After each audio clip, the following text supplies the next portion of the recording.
It may start small, a few snide comments here, some subtle put-downs there, but before you know it, the insidious tentacles of the victim mentality have wrapped around your relationship, choking the life out of intimacy and trust.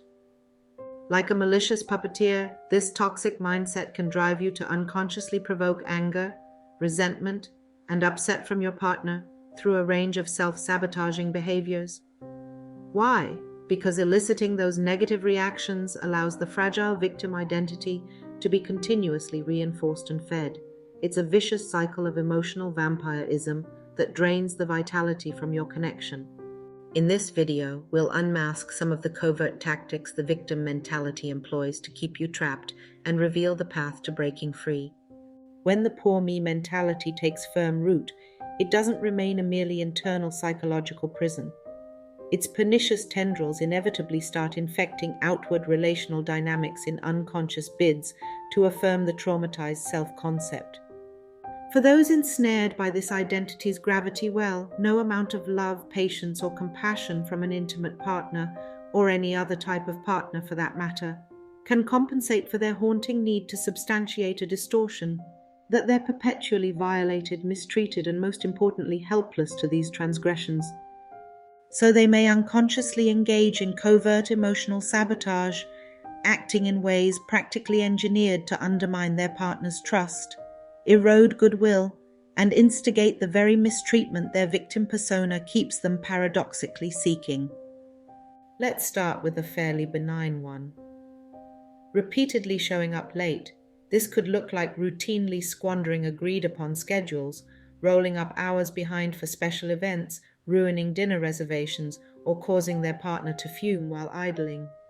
The silent shame and obvious annoyance only fuels the victim's unconscious need for relational consequences to validate their self-fulfilling role. A more consequential one would be wasting resources. This might involve a compulsive disregard for shared finances or material possessions, recklessly frittering away money, neglecting budgets, carelessly damaging belongings, offering presents that one can't afford. Their partner's inevitable upset at these irresponsible patterns lets the victim melodramatically cast themselves as an unappreciated martyr. Flirtatious boundary violations. For others, it manifests through increasing emotional intimacy breaches and flirtations intended to incite jealousy. The victim craves the blowout confrontations and accusations of disloyalty, as it renews their psychological allegiance to interpersonal wounding they've subconsciously sought for safety. By essentially hazing their unsuspecting partner through these self-sabotaging scenarios, the trauma-bonded victim is ritualistically reaffirming their trance-like fixation on being the person cruel circumstances always happen to. They induce these upsets as emotional proof validating their distortion that unconditional love and stability cannot persist without violation. In some cases, individuals deeply embedded in a poor me victim mindset may resort to the extreme measure of threatening suicide. This can be an attempt to keep others emotionally hooked through fear and obligation to save them from their proclaimed brokenness. It's a manipulative ploy designed to validate their victim narrative and force others to prioritize and cater to their needs, no matter how damaging. However, it's important to note that any threats of self-harm should be taken seriously and met with compassionate professional intervention when possible.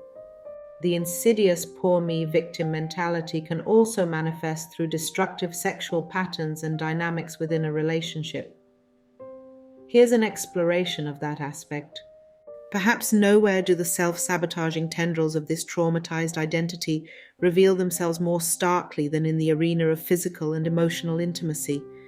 For the psyche, so fundamentally bonded with the victim narrative, the vulnerability and boundary dissolution intrinsic to healthy sexual relating can unconsciously trigger seismic dread, a glimpse of authenticity that could collapse their entire coping architecture. So to preserve that forged-in trauma identity, the traumatized individual may instinctively engage in various forms of sexual sabotage, whether witting or entirely dissociative in nature. This perpetuates a cycle where emotional and physical intimacies become inherently unsafe experiences destined for violation, withholding and rejecting. Common manifestations include chronically withholding affection and physical intimacy as punishment for perceived slights, rejecting their partner's desires or advances, or utilizing sexuality as a tool for passive-aggressive control and power dynamics meant to reinscribe rejections. Infidelity and betrayal. Others may serially engage in acts of sexual betrayal or infidelity, unconsciously seeking to re-traumatize the relationship and validate their victim's premise that all intimacies inevitably breed exploitation. The inevitable devastation lets them relitigate and re-entrench their traumatization narratives. Deviant compulsions. In its more extreme permutations, sufferers may lean into deviant sexual compulsions, affairs, voyeurism, exhibitionism, porn addictions that introduce instability and perpetual sexual trauma. This ritualized re-traumatization quells any inkling of genuine safety, security, or trust from blossoming. Erectile dysfunction. The insidious grip of the poor me narrative, when fully internalized and operating below conscious awareness, can act as an invisible anchor weighing down a man's vital masculine energy, undermining his sense of potency and rendering him metaphorically and sometimes physiologically impotent. When a man deeply buys into a victim mindset and poor me story on an unconscious level, it can deplete his sense of vitality, confidence, and sexual potency. This mindset acts as an unseen force dragging him down emotionally and psychologically, which can potentially manifest in very real physiological issues like erectile dysfunction or impotence. At its core, this all stems from the psyche's unhealed bonding with trauma and victimhood, making true erotic intimacy feel like an existential crisis that must be perpetually aborted, lest love's consummation annihilate one's entire self-structure. So the push-pull dynamic of craving yet sabotaging meaningful sexual bonding becomes almost like Freudian repetition compulsion, unconsciously manifesting the very intimate wounding and reabandonment that can retroactively validate the trauma-organized self's interior beliefs about the world. The sad paradox is how the suffering this breeds only further entrenches the poor me identification, creating the closed circuit where re-traumatization becomes the self-medicating norm for a fragmented identity, terrified of being made whole again through love. The poor me victim mentality can also potentially manifest in something akin to Munchausen syndrome, or factitious disorder in relationships. Here's an exploration of that element. At its most pernicious depths, the trauma-bonded victim's subconscious drive to substantiate their suffering identity can devolve into forms of self-harm and emotional violence against their very selves, all to continue soliciting a steady stream of caretaking that paradoxically renews their depleted narcissistic supplies. This echoes the dynamics of Munchausen syndrome, where individuals essentially fake or induce real medical symptoms, accidents or crises requiring intensive care and attention from loved ones. Except in this case, the traumatized victim manufactures psychological and emotional crises to validate their perpetual sense of sustaining profound woundings. They may regress into shame-bound episodes of self-destruction, whether through self-injury, substance abuse relapse, or other brazenly self-sabotaging behavior lapses, all subconsciously intended to garner a rescuer's concern and temporarily absolve resurgent self-loathing tendencies. By creating very real interpersonal crises stemming from their unchecked inner turmoil, the traumatized individual can assert their unremitting victimhood anew and compel their caretaker's complete attunement, even if that obligatory attunement is radiating from a place of fear, pity, or sheer exasperation.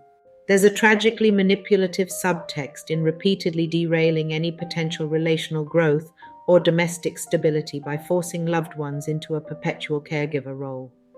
It reinscribes those all-too-familiar rejection woundings that the poor me persona subconsciously craves to validate its ego's debilitating survival framework.